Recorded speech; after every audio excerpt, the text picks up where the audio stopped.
संतों की टोली तीर्थ यात्रा पर जा रही थी। तभी एक नगर में पहुंचे तो नगर में पूछना चाहते थे किसी से कि भाई यहाँ कोई वैष्णव है तो बताओ, पर सब नगर के लोग सो चुके थे, कोई नहीं मिला। ढूंढते ढूंढते उन्होंने क्या देखा, एक सुंदर भवन, उस भवन के बाहर तुलसी का पौधा, भवन की दहली पर बढ़िया गोबर लिपा हुआ है, गौशाला है छोटी सी घर में ही। ये सब देख करके संत जन समझ गए कि निश्चित कोई वैष्णव का घर है। जाकर के द्वार खटखटाया, सीताराम सीताराम कीर्तन करने लगे। तभी एक युवती निकल करके आई और संतों को देख करके वो बड़ी प्रसन्न हो गई, चरणों में प्रणाम किया। मुखिया थे, उन्होंने कहा बेटी हम 50 मूर्ति हैं, हमारी व्यवस्था हो जाएगी। वो तो इतनी प्रसन्न हो गई, महाराज मेरा सौभाग्य कि आप ये सेवा मुझे दे रहे हैं। तुरंत व्यवस्था करने लगी, सबके लिए गद्दा ले आई, सबके लिए व्यवस्थाएं करने लगी। लेकिन करते करते थोड़ी सी रो रही थी, तो जो संत थे वो पहचान गए कि कुछ गड़बड़ है। उन्होंने बुलाया, इधर आओ, क्या बात है? बोले महाराज मैं एक बात छुपा रही हूं आपसे। संत बोले क्या? मैं एक वैश्या हूं और मेरे घर का जितना भी सामग्री है वो सब आपके प्रयोग की नहीं है, लेकिन मैं चाहती हूं कि मैं सेवा करूं, और मैं ये भी सोच रही हूं कहीं मैं पाप तो नहीं कर रही, क्योंकि मेरे यहां का तो सब अपवित्र है।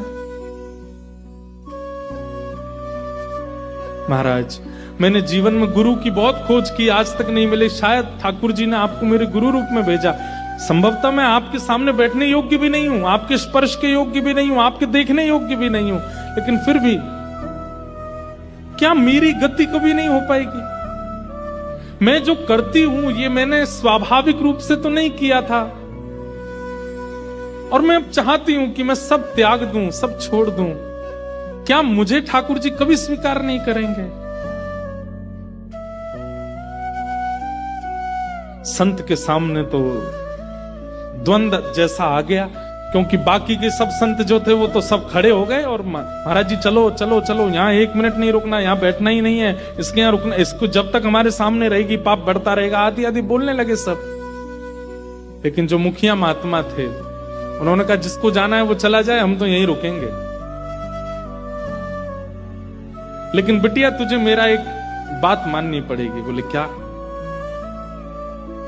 बोले आज तक तैने जितना कमाया, एक फूटी कौड़ी से लेकर के इस घर तक,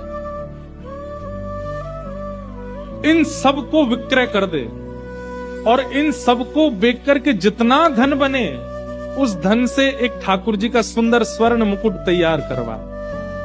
आकृति मैं बताऊंगा, उसमें मणि कैसे, माणिक कैसे, सब मैं बताऊंगा। अपनी जीवन की सारी कमाई तू लगा करके स्वर्ण लेकर के एक सुंदर मुकुट बनवा दे, और वो ठाकुर जी को जब पधरा दिया जाएगा, ठाकुर जी सहर्ष उसको जब धारण करेंगे, उसके बाद तू अपने सब कार्यों से तिलांजलि देकर के भगवत भजन में लग जाना, ठाकुर जी तुझे स्वीकार करेंगे। लेकिन उससे पहले संचित तेरे पास जितना है वो सब ठाकुर जी को अर्पित कर दे। एक फूटी कौड़ी भी तेरे पास नहीं बचने चाहिए, ये 2 वस्त्रों के अलावा कुछ नहीं, सब कुछ लगा दो। अगर तैयार हो तो ठाकुर जी स्वीकार करेंगे।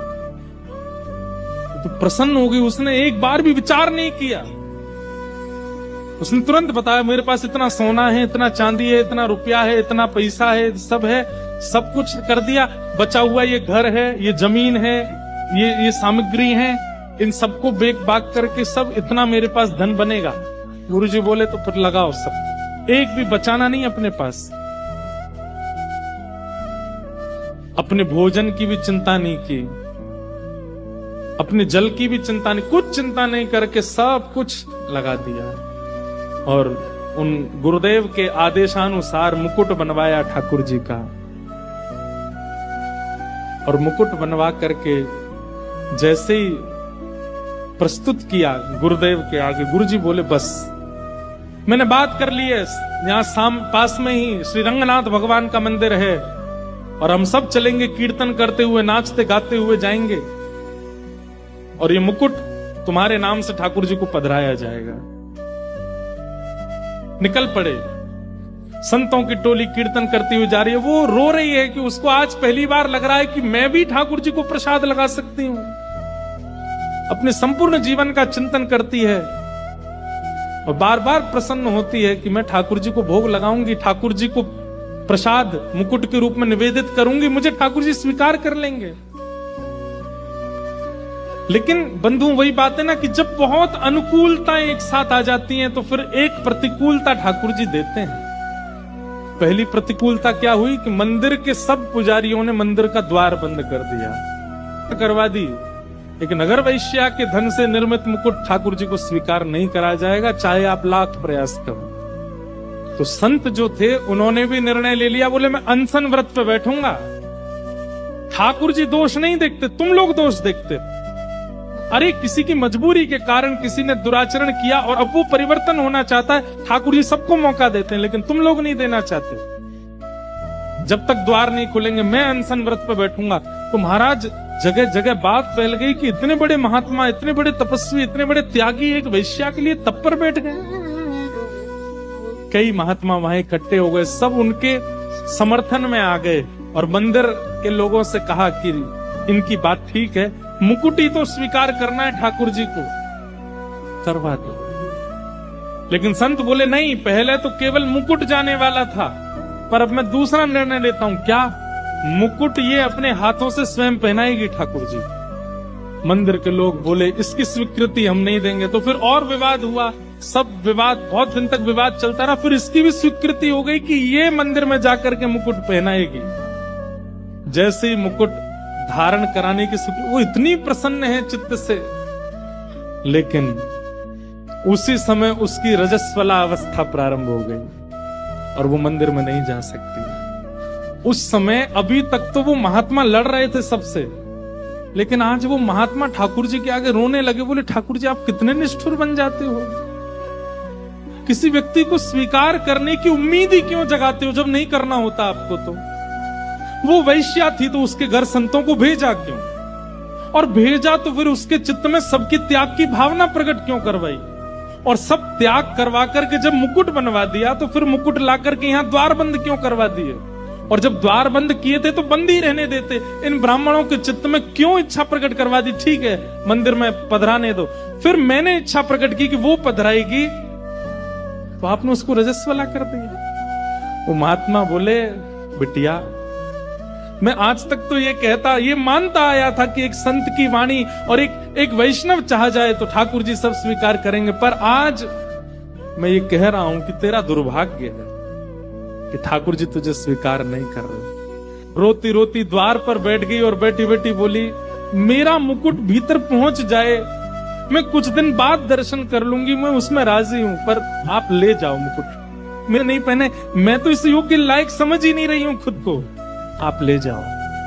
महात्मा मुकुट लेकर के ब्राह्मणों के साथ वेद ध्वनि करते हुए भीतर, वो बाहर ही नाच रही है कि आज मेरा सर्वस्व ठाकुर जी अपने सिर पर धारण करेंगे।